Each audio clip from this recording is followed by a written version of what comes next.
giving praises to God first and foremost. I am blessed to speak with you today about United Methodist Women. First, I give honor to Pastor William M. Williams III and the many other leaders in the church, and of course my mother, who many of you know as Geraldine Price, the president of Asbury United Methodist Women. My husband, Thomas Fisher, who's supporting me, my Aunt Juanita. I am so pleased to see them. Their support truly means a lot to me. I just want to say that United Methodist Women is the largest denominational faith organization in the country with approximately 800,000 members. Their mission is designed to help women know God and to experience freedom through Jesus Christ and to develop a creative, supportive fellowship to expand mission participation in global ministries. Again, our theme today is stronger together through faith, family, and love, and we're going to tie that all together with United Methodist Women. Their accomplishments of United Methodist Women are many. Simply put, they are GIFTS, gifts, giving with intellect, freedom, trust, and service. They can be the embodiment of Proverbs 31 woman, a woman of noble character.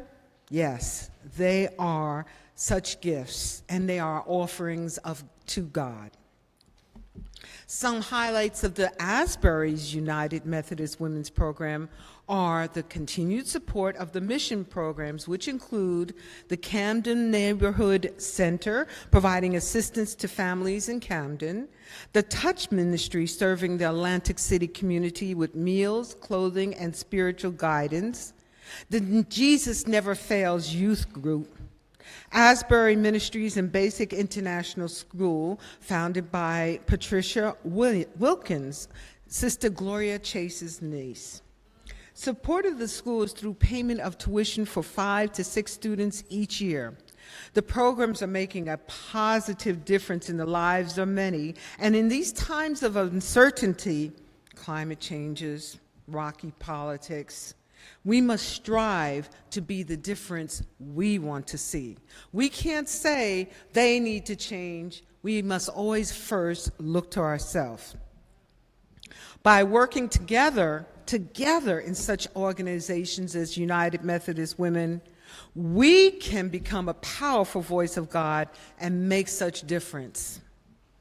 Let me mention that yesterday was Gloria Chase's 91st birthday. She sends her greetings. It was also the birthday celebration of Carolyn Taylor. Can I tell your age? She turned 80, and doesn't she look fabulous? They are two wonderful women. My mother, Geraldine Price, is 88 years old and has diligently worked in the position of president of Asbury United Methodist Women. I must also say, though, that it is time for the leadership to be turned over to younger, capable women. I'm not saying that behind my mother's back. I'm saying that because my mother constantly says, it's hard for me. I can't keep doing this. But we know that we must keep United Methodist Women's organization going on here in Asbury. Will you hear the voice of God and step up to make a difference? Will you give of yourself and volunteer your time and energy to United Methodist Women? I really hope you will. And for those of you who say, well, I don't have enough time or I don't have enough energy, let me talk a bit about the little-known history of Frances Perkins. She's an unsung heroine. When I first read her story, I was just astounded, and I knew that there would come a time that I could share her story, and this is the time I'm going to do that. She established principles, mandates, and policies that are still prominently in effect today. Under Franklin Roosevelt, Ms. Perkins was the first woman cabinet member and served as Secretary of Labor from 1933 to 1945, a position held longer than any other person. We know right now Rex Tillerson is in shaky ground, but she was strong throughout the entire administration of Franklin Roosevelt.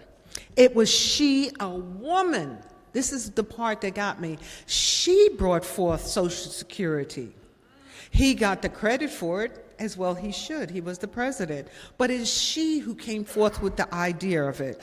She executed many aspects of the New Deal, including Civilian Conservation Corps, the Public Works Administration and its successor, the Federal Works Agency, and the labor portion of the National Industrial Recovery Act. With the Social Security Act, it was able to be established the unemployment benefits, pensions for many uncovered elderly Americans, and welfare for the poorest persons in America. She pushed to reduce workplace accidents and helped craft laws against child labor. This lady did a lot. Through the Fair Labor Standards Act, she established the first minimum wage and overtime laws for American workers and defined the standard 40-hour work week. She formed governmental policy for working with labor unions and helped to alleviate strikes by way of the United States Consolation Service. Perkins dealt with many labor questions during World War II, when skilled manpower was vital and women were moving into formerly male jobs. You remember how that was. They were so proud of doing the work that needed to get done for the war. But through all her accomplishments, she was still a wife and a mother, okay? And life was not easy. Both her husband and her daughter were diagnosed with manic depressive personalities, and she was the sole breadwinner in the household. But she didn't let that deter her from helping others and pressed on in her work. She was truly a phenomenal woman, and she exemplifies those personality traits of United Methodist women. This leads me again into the theme presented of the program today, presented by United Methodist Women of Asbury, stronger together through what? Faith, family, and love. So I'm just going to give a few points about both of those areas from a biblical perspective. Strength. First and foremost, we must have a strong spiritual relationship with God. Without that in our lives, we cannot move forward, particularly in these times of trouble. Written in Joshua 1-9, have I not commanded you, be strong and courageous. Do not be afraid. Do not be discouraged. For the Lord, your God, will be with you wherever you go. Such connection, such bond with God is most important in our lives. In order to fully realize such strength, we must work together. In these times of turbulence, trials, tribulations, and uncertainty, it is knowing that we are together with family and friends that allow us to weather the storms. God's words must be put into practice. When two or more are gathered together, what? There he shall be in the midst of us. Matthew 18:20. It is through family that we know that we have a base that we can turn to and say, help us, help me. I talk about my husband's family, the Fishers. He has a much larger family than myself, and they may bicker, they may fight, they may argue, they may turn their backs to each other, but when it comes down to needing help, they all rally together. No matter what they may have felt for each other, they know that they can turn to the other, and they are there for each other. Family is so important, which brings me into, from the beginning, who established the first family? God. In Genesis 1:28, he states, it is stated that he is our Father, and that we are brothers and sisters in Christ. We have our spiritual family. We have both the physical and the spiritual family, and the spiritual family comes about once we are born again in Christ. God, who is our Father, who we look to for leadership and guidance and the model, he is not bound by ethnicity, gender, or social standing. They mean nothing to God because he looks into the heart of man.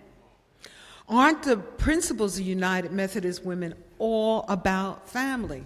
The principles promoting the empowerment of women, children, and youth, promoting anti-racism and multiculturalism, promoting inclusion and equity, promoting fair labor practices, promoting economic and environmental stewardship and sustainability.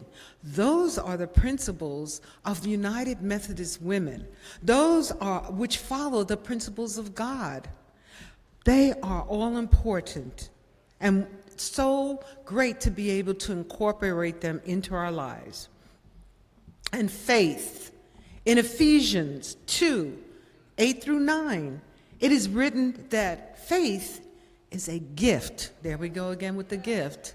It is a gift from God. It is not given to us because we deserve it, because we have earned it, or we are worthy of it. No, God gives us faith. He gives it freely to us. Our faith pleases God. And all we need is faith the size of a mustard seed. And he is pleased by that. Have faith. In fact, whether we realize it or not, we utilize faith every day. When we go to that car, turn it over, we have faith that that car is going to turn over. If that car doesn't turn over, we're like, what? But we have faith that AAA is going to come get us and help us. But we have faith. We have faith that when we go to work and do what we're supposed to do, a check will be deposited into our account. And if it doesn't, we go to our employer talking about, what is this? I want my check. What greater things can we expect when we have faith in God? Okay? We must have an unshakable conviction, faith that all our prayers will be answered. When you pray and you have faith that they will be answered, they will be. I've seen it time and time again. Just know that it may not come when you want it or when in a way that you expect it. But know that when it arrives, it is the best way for you. Okay? As I stated earlier, there is a lot of fear and uncertainty in the world right now. However, what is fear? Fear is not of God. Always let your faith be bigger than your fears. It's okay. We're human. We are uncertain. We are fearful. But we have to say, my faith is bigger than that fear. As written in Hebrews 11:1, faith is confidence in what we hope for and assurance about what we do not see. We may not see it, we are hoping for it, but we know that it is going to come to pass. We must preserve faith through all obstacles that may come before us. Just know that obstacles are not going to block your path. Rather, they can be in the path of your journey. You're walking, you're doing, and here comes an obstacle. What are you going to do? Stop and not do anything? No. With God, you know that you can overcome them. You can go over them. You can go around them. You can even go under them. But the ultimate thing is to get to your goal in life, not to let those obstacles, which are going to come, it's part of life, but you can deal with them. Last but not least, love. Very important is the love for God, self, and others. As has been written in the Bible, love comes in many forms. You have agape love, which is the love of God. He loves you because he loves you. Whereas filios love is the brotherly love for each other. And the eros love is often between man and woman, a very romantic type of love. The greatest demonstration of love in the Bible is written in 1 Corinthians 13. How many times are biblical verses from 1 Corinthians 13 spoken at a wedding? It says in verses 4 through 7, love is patient, love is kind. It does not envy, it does not boast, it is not proud. It does not dishonor others. It is not self-seeking. It is not easily angered. It keeps no records of wrongs. Love does not delight in evil, but rejoices with the truth. It always protects, always trusts, always hopes, always perseveres. You know, sometimes we have to look at things that we don't think are forms of expression and realize that the love being given to us from one another may be in a way that they express their love. We have to be open and thoughtful and always see that love comes in many forms and appreciate when we receive such love. I totally appreciated that my husband took his time today and came here. And I say that because he runs a not-for-profit organization. Its name is Quest Youth Organization. He is Quest and Quest is him, all right? So he is always, it's a 24/7 thing. He wakes up in the morning talking about it. He goes to bed thinking about it. He goes out several days a week to work with the kids. Quest is Thomas Fisher. But you know what? It's paying off. The kids are benefiting from all his efforts.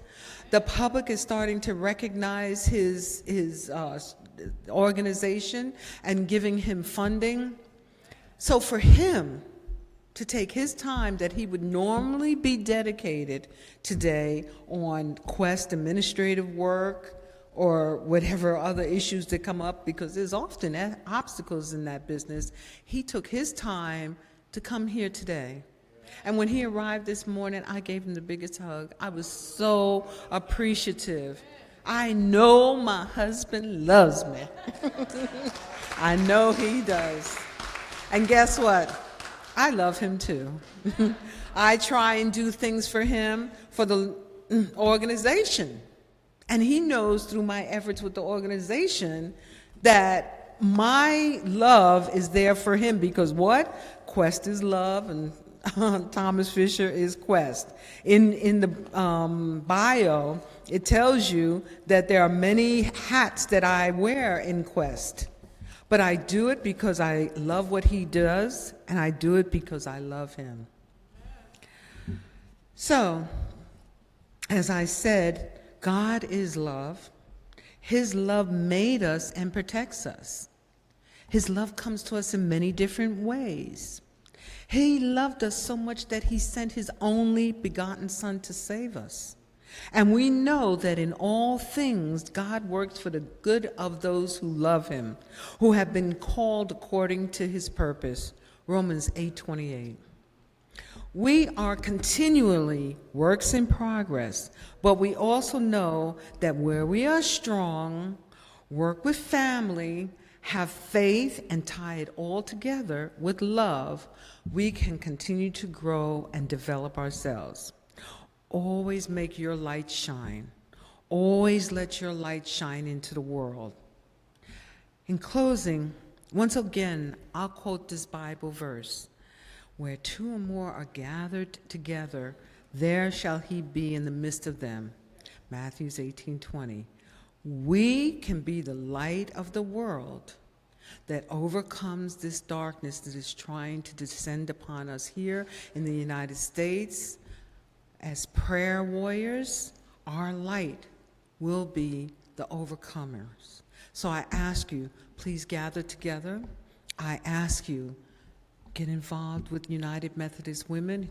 There is an organization that is together. They are our strength. They are love. They are helping. Peace and blessings to you all. Thank you.